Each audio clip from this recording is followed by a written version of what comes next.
Hey there guys, Kenobi here bringing another Yu-Gi-Oh! Decklist video. I did do a Yu-Gi-Oh! Decklist video not too long ago, but hey, link to my Yu-Gi-Oh! Decklist playlist up here if you want to check it out. The main content area of my channel is obviously Pokemon, but Yu-Gi-Oh! Is something that I have a big interest in, so hopefully you guys will still enjoy. But whatever, let's go ahead and get into this. It's going to be a Chaos Planet decklist. Not too long ago, maybe a month or two ago, I uploaded a Quick Draw deck list, and I have since dismantled that deck in favor of Chaos Planets because, Quick Draw puts too much strain on the extra deck. It's hard to justify. You don't get as many pluses with Dandy at 1, and 3 Chaos Sorcerer is just very, very sexy. But before we get into my actual build, I just want to go ahead and give a quick shout out to DubKDad1 and to Jeff Jones. They're both very talented Yu-Gi-Oh! Players, very well known in the community, unlike myself. And I'm just going to leave links below to their Chaos deck plant lists that have indeed influenced my card choices. And although I certainly cannot call this a budget deck list by any means, you'll see how mine is different based on my resources and things. But let's go ahead and get into it. For monsters, we're starting off with Gorz Emissary of Darkness. This is pretty much one of the big differences between my deck versus a lot of other Chaos Planet deck lists, and that's because I don't own Solemn Warning, which is a card where you pay 2,000 life points to stop a summon or a card that summons. And basically, when you're paying 2,000 life points and you're running 2 copies of a card like that, you can't really justify Gorz, especially along staple cards like Solemn and another tech choice for this deck that we'll get into in a minute. So yeah, I run Gorz, and whoa, let's center this here a little bit better. But yeah, so Gorz, 1 copy of Gorz. He's a dark for Chaos and stuff. 1 Caius. Some people are not playing Caius. They dropped him just because your normal summon is a very precious thing in all sorts of, in pretty much every deck, but especially decks like this where you're doing so much swarming and you need to make sure you're using your normal summon in the proper way.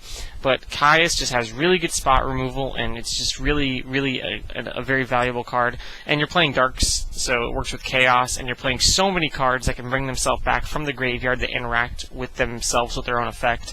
So it makes his summon easy to pull off. Then we've got big card of the deck, Chaos Sorcerer at 3. Currently, priority still stands, although they're changing it in at least Japan and everything. But for now, we do get priority on our ignition effects. So yeah, it's pretty much always a +1 when it hits the board. It's just too good of a card not to be playing in a deck that runs light and dark attributes. Now we're going to go into the milling engine. We've got 2 Card Trooper. He is at 2. That's so amazing, this format. He's a plus.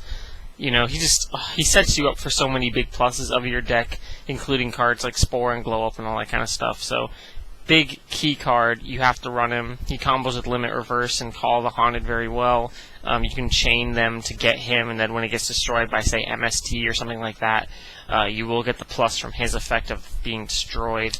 So just really good. Now we're going to get into the rest of the millers. We have 2 Raikou. Yes, 2 Raikou, not 3. And that is best explained by the 3rd card, which is 1 Lila. And I really am a big fan of triple Raikou, but lately I'm trying 1 Lila instead because it does bait out warnings, it baits out Solemn, it baits out Bottomless, although not as many people are playing Bottomless, at least main decking it this format, and they certainly wouldn't side it into Chaos Plants, I would think. So it's a good card. Lila, it gives you options. I guess that's the best way to say it. Because I love toolbox tactics. I love options. And, with charge and everything, you get your option. You can go into Lila. It's a light for Chaos. It works, along the same way as Raikou. The main difference is that you can use, I guess, there's cards in this deck that let you draw, mainly Formula and Pot of Avarice. And if you draw into a Raikou, you're not going to be able to do anything with it that turn. You can set it for a setup for the following turn, but with Lila, you can summon it to bait out cards to make your push right then and there, which once you've started, formulaing and avaricing, you're probably getting ready to make a push regardless. So it's just a good card, I think, to have in the deck. 2 Effect Veiler. I've actually considered going down to 1 Veiler, but the main reason I haven't is just because I'm playing so little traps, and I've modified my trap lineup a lot, and I don't play Warning, so it's really hard, especially for my current build, to stop my opponent's big pushes. That's where Gorz really helps a lot, since I don't play Warning. And yeah, Valor can just stop a lot of things. It can stop their Junk Synchron if they're playing that whole Noodles and Company build. It can stop, Dark Armed. It could stop Chaos. It could stop 6am, shenaniganery. So, good card. Light for Chaos. 1 for 1 for 1. 1 for 1 for 1. Yeah, just good card. Helps you go into Formula too, I guess.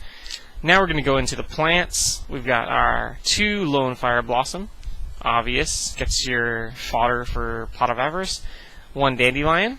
The obligatory 1 Dandelion. Sadly, it is at 1, but hey, what are you going to do? 1 Spore. Probably the best tuner in the deck. It's Spore. It's a very good card. Then Glow Up Bulb. Much more expensive, and also good tuner for the deck. Really good with Dandelion because you can Synchro 2 for Formula, mill 1 to bring it back, Synchro 2 for Formula, all that kind of stuff. Lets you go into Arcanite Magician with Chaos Sorcerer, which is a really valuable combo. Now for the end of my little plant engine is 1 Mystic Tomato.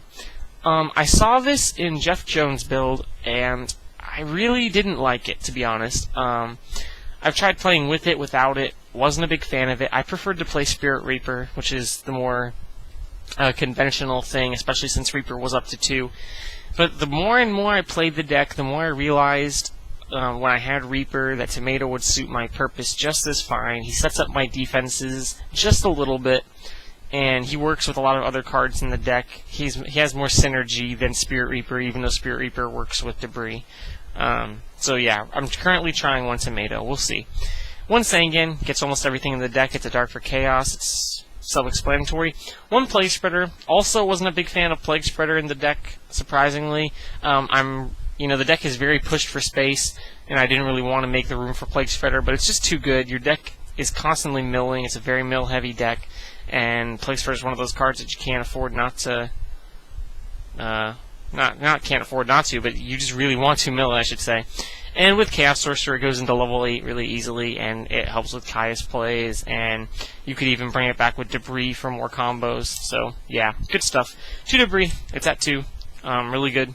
Not much to say. Brings back Dandelion and does the most broken stuff ever. Big Scrap Dragon plays if you already have tokens on the field. Block Rose plays to nuke the field.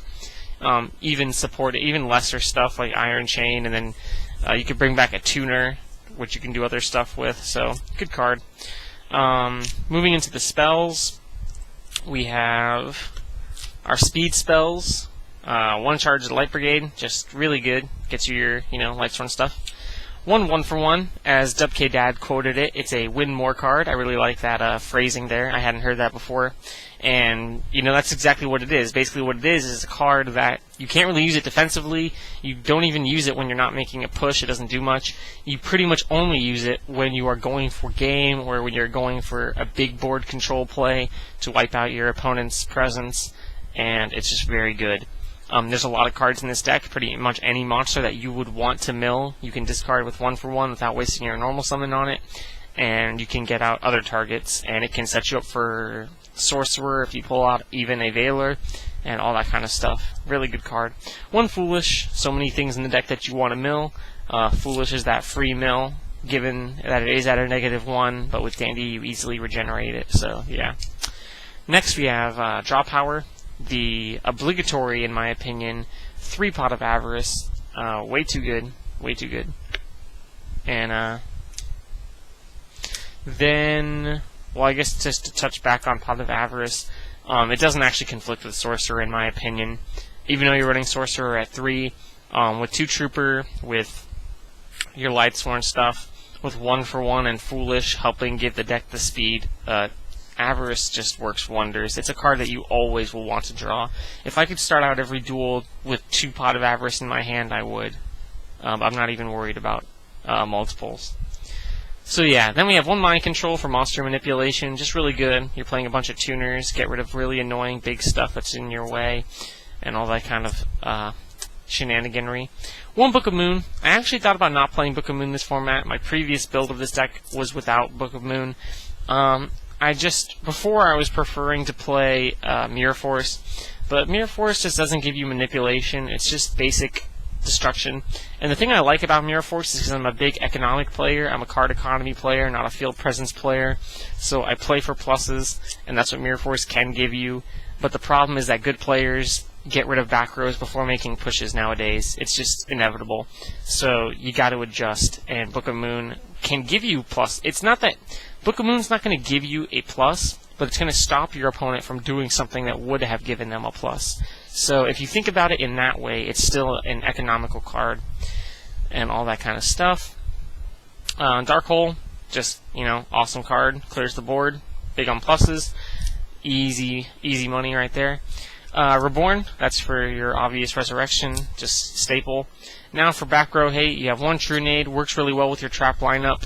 Obviously it's a free pass on your big pushes. Bar, they don't have Valor. And yeah, it's just really good, and it works with your traps. So there you go. And then 2 MST. Why am I playing MST? Some decks I'm not actually a big fan of maining MST anymore. Some decks I think you need to side it, but in this deck, you're really about the offense. This deck is a big offense deck, so I do think that you need to be maining those MSTs. Going on to the traps, trying to hurry up just a little bit.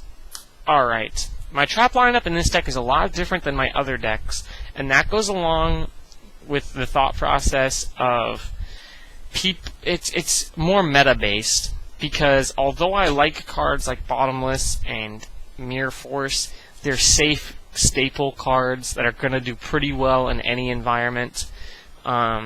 This deck is a little bit more ballsy, and I think that the list gives me a good reward. But let's just go ahead and get into it. I can kind of explain it better there. One Torrential for field clearance. Some people don't like to play it anymore. I really do, because you have so many floaters. Double Trooper, you have Sangan, you have, Spore, and Glow Up Bulb, and everything, man. It's just so many cards that can benefit you with Torrential, as opposed to your opponent's monsters being destroyed. It's just a really good safe card. Then for Resurrection, you've got 2 Limit Reverse. It combos with True Nade, that's what I was referring to. It gives back Card Trooper for more mill power. It can give you back Lone Fire for more deck thinning as well. It could give you back Lone Fire for broken synchro plays. It's just a very nice card. You can use it defensively if you need to. It's chainable on Trooper for a plus. You can get back Sangan, all that kind of stuff. Then 1 Call, pretty much your more generic Limit Reverse, to also get you back your Caiuses or whatever the heck you want. Then for an alternate form of Resurrection, you have Return from a Different Dimension. Pay half your life points to special summon as many remove from play cards as you can. With 3 Sorcerer, you just have to play it. You can remove Caius. You can remove Gores. You can remove Formula Synchrons for synchro plays. You can remove Lila for back row destruction. So this card just single-handedly is a win condition, and it's just too good. One Dust Shoot, and Dust Shoot's one of those cards that I like to side deck, but this format I do like to main it, because all these aggro decks are what's popular, and aggro decks don't set as much, and they're more monster heavy. And Jeff Jones actually put it in a way that I really liked the way he phrased it, which was, I think it was Jeff Jones. Actually, it might have been Dub K Dad, actually, now that I think about it. I don't remember exactly who said it. I think it was Jeff Jones, though. But, Trap Dust Shoot is like a Bottomless that works before they can even summon the monster. And in that sense, it doesn't give them an option to priority. It doesn't put the card anywhere other than the deck where they might be able to abuse it with their own return or with their own anything.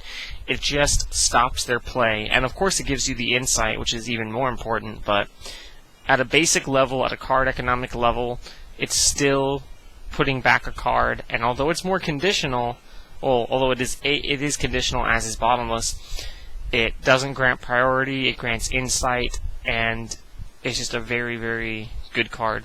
And if you're not drawing it in your opening hand, there's also a good probability that you could mill it. So if you think about it like that also, it's just a nice card. And then, of course, Solemn, stop anything. So that is my particular build. If you don't have warnings, then I would recommend a build a little bit similar to this as opposed to some other ones out there. just make sure, no matter who you're watching, if you're watching, this video, obviously, in order to hear this, or if you go check out DubKDad1 or Jeff Jones builds, which I will leave in the description because they did definitely motivate me. Just examine for yourself, why am I playing this card? Does this card suit my play style? Does it suit my resources? Does it work for me? And really quickly, I'll go over the extra deck since I'm here. Got my Pinobi tokens. Yeah, Pinobi tokens. Shout out to Koopa Kung Fu for making me that picture. But yeah, Scrap Dragon, 1 Colossal Fighter, 2 Stardust Dragon, 2 Black Rose Dragon, 1 Ancient Fairy Dragon. It's a light. You can use it with debris, all that kind of stuff. Blow up field spells like Gravekeepers because they're so popular and powerful against this deck. Arcanite Magician for good chaos play. Iron Chain for debris. Brionic for field clearance. Free pass to an OTK practically. 1 Android is a light. It's a 5. Catastora Dark and a 5. Army Arm. This card has saved me so much because it lets you get rid of tokens after debris plays to go into Army Arm to clear field space to summon sorcerers, and as well as other things, and 2 Formula Synchron. So there's the deck. Hope you guys enjoyed. I know I have done another deck list video, not that long ago, but hopefully you guys still enjoyed it. And if you did, feel free to give a thumbs up. Really appreciate it. This one was maybe a little bit longer than I intended, but hopefully, like I said, you still enjoyed.